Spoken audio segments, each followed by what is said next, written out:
अस्सलाम वालेकुम जी। आप सबको खुशामदीद कहते हैं। डॉक्टर इकराम साहब मेरे साथ यहाँ पे मौजूद हैं और आज भी बड़ा मज़े का टॉपिक है जी, और मेरे ख्याल से बड़ा इंटरेस्टिंग टॉपिक है। तो ज़रा बैठ जाएं स्क्रीन के सामने, अंडरस्टैंड करें। कॉल करना चाह रहे हो तो कॉल भी कर लें। प्री मिच्योर एजिंग, ये वक्त से पहले बुढ़ापा, बड़ा इंटरेस्टिंग टॉपिक है आज का। और वक्त से पहले बुढ़ापा होता क्या? कुछ लोग तो वैसे ही ज़हनी तौर पे अपने आप को छोड़ देते हैं। कई लोग बच्चा होने के बाद छोड़ देते हैं, अब बच्चे हो गए अब क्या करना है। ख़वातीन की अगर मैं बात करूं, कुछ लोग वैसे ही अपने आप को छोड़ देते हैं। तो ये क्या, इसमें क्या है? What is pre mature ageing? बिस्मिल्लाहिर्रहमानिर्रहीम। बहुत शुक्रिया फैसल। सबसे पहली चीज़ तो हमें ये समझना होगा कि एज क्या होता है, उम्र क्या होती है। दो तरह की एज होती हैं। एक होती है क्रोनोलॉजिकल एज या एक्चुअल एज, यानी मिसाल के तौर पे कोई शख्स अगर 16 अगस्त 1980 को पैदा हुआ है तो वो उसकी एक्चुअल एज होगी ना, जो डॉक्यूमेंटेड एज होती है, जो बर्थ सर्टिफिकेट पे लिखी हुई होती है, शनाख्ती कार्ड पे लिखी होती है। और एक चीज़ होती है बायोलॉजिकल एज, यानी मैं आया जितना मेरी कैलेंडर के मुताबिक एज है, क्या मैं उसके मुताबिक नज़र आ रहा हूँ या मैं वक्त से पहले बूढ़ा नज़र आ रहा हूँ। क्या मेरी वर्क परफॉर्मेंस, क्या मेरी पर्सनल लाइफ में प्रोडक्टिविटी क्या उससे ज़्यादा बढ़ गई है। क्या मेरे अंदर, अगर मैं फ़र्ज़ कीजिए 40 साल का हूँ, तो क्या मेरे अंदर 40 साल या 35 साल वाले बंदे का या बंदी का स्टेमिना है, एनर्जी है, या मेरी स्किन लूज़ हो चुकी है।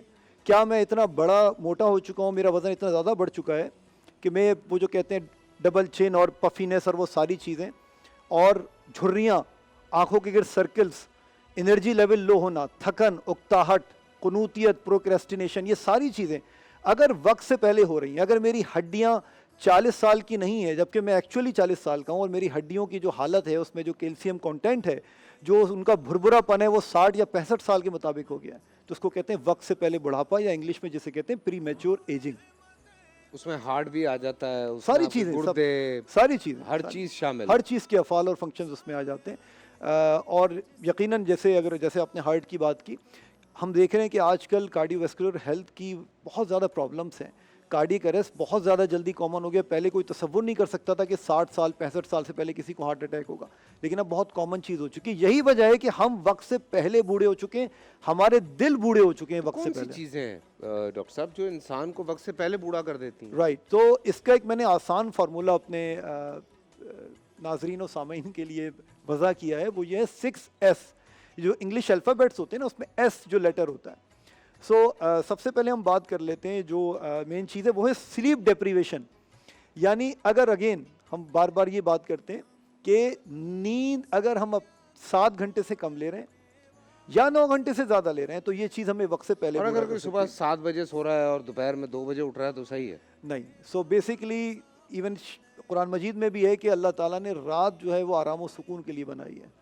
तो अगर किसी के साथ मजबूरी है, जैसे काम है, और आप लोगों के भी बहुत सारे शूटिंग स्केड्यूल ऐसे होते नहीं हैं। नहीं, ऐसा कोई चक्कर ही नहीं है भाई। हाँ, 11 बजे good night very I'm good, दिनों में। बहुत ऐसा ही होना चाहिए, इंसान को डिसिप्लिन होना चाहिए। लेकिन अगर किसी की मजबूरी है, कोई नाइट ड्यूटी कर रहा है, उसके इख्तियार में नहीं है, फिर तो अंडरस्टैंडेबल है। लेकिन इसको मामूल बना लेना, बड़े फ़ख्र से ये बताना मैं तो पूरी रात जागता हूँ और सुबह सोता हूँ, ये नेचर के अगेंस्ट है।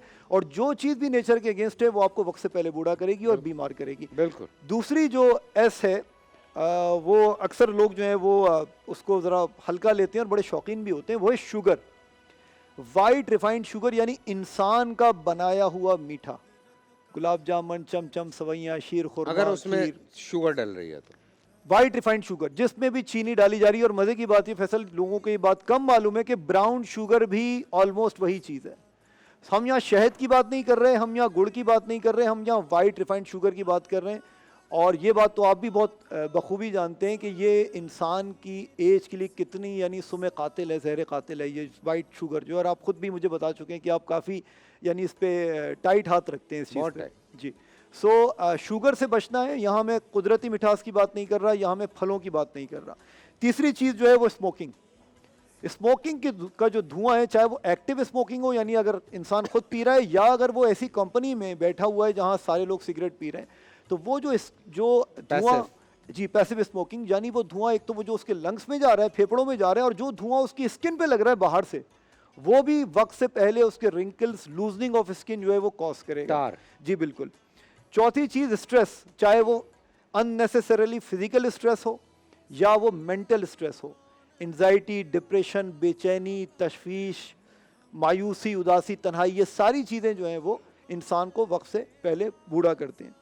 इसी के साथ साथ सेडेंट्री लाइफस्टाइल, अगर मैं रोज़ाना वर्जिश नहीं कर रहा हूँ, वर्कआउट नहीं कर रहा हूँ, एक्सरसाइज नहीं कर रहा हूँ और 6 घंटे या 6 घंटे से ज़्यादा कुर्सी पर, सोफे पर, बेड पर जो है मैं आराम कर रहा हूँ, तो ये चीज़ भी है यकीनन मेरा जो दौरान खून है मेरे सेल्स में, मेरे टिश्यूज़ में, उसको स्लो कर देगी और नतीजतन ब्लड फ्लो कम होने की वजह से मेरे रिंकल्स जो हैं वो और मेरी जो दूसरे टिश्यूज़ हैं, हार्ट है, किडनीज़ हैं, सारी चीज़ों में जो है वो मुतासर होंगी और वक्त से पहले बुढ़ापा डॉक्टर आएगा। साहब इसमें मुझे याद आया, बहुत सारे ऑफिसेज हैं जापान वगैरह में, वहाँ पे उन्होंने वो जो मेडिसिन बॉल होती हैं बड़ी वाली वो रख दी हैं चेयर्स की जगह, कि आप रिलैक्स ना करें, मुस्तकिल मुतहर्रिक रहें, एक्टिविटी में रहें, फिजिकली आप मतलब चलते आप फिरते मुस्तकिल हिलते उसको रहें। बैलेंस करते रहते हैं, बेहतरीन चीज़, बेहतरीन काम चीज़। करते रहते हैं, बिल्कुल। तो ऑटोमेटिकली आप थोड़ी सी फिजिकल एक्टिविटी में रहते हैं। बिल्कुल ऐसा ही है। So last but not the least, छठी चीज़ जो है वो है सनलाइट, सूरज की रोशनी। अब बहुत से लोग ये कह सकते हैं कि डॉक्टर साहब सूरज की रोशनी तो अच्छी चीज़ होती है, लेकिन एक्चुअली सूरज की रोशनी किसी ख़ास औकात में अच्छी चीज़ है। 11 बजे से लेकर 3 बजे तक अगर सूरज की रोशनी में, और ख़ास तौर पे कराची की धूप की बात कर रहा हूँ या लाहौर की धूप की आप बात कर लें, कहीं की भी कर लें। हाँ, 11 से 4 बजे तक जो धूप है वो ख़तरनाक है। उसमें जो यूवी लाइट होती है, अल्ट्रावायलेट रेज जो होती हैं, उनका तनासुब बहुत ज़्यादा होता है और यही वजह है कि बाहर ममालिक में जो बहुत सारे लोग एक्सपोज होते हैं टैनिंग करने के लिए, तो उनमें स्किन का कैंसर भी बहुत ज़्यादा है सनलाइट की वजह से।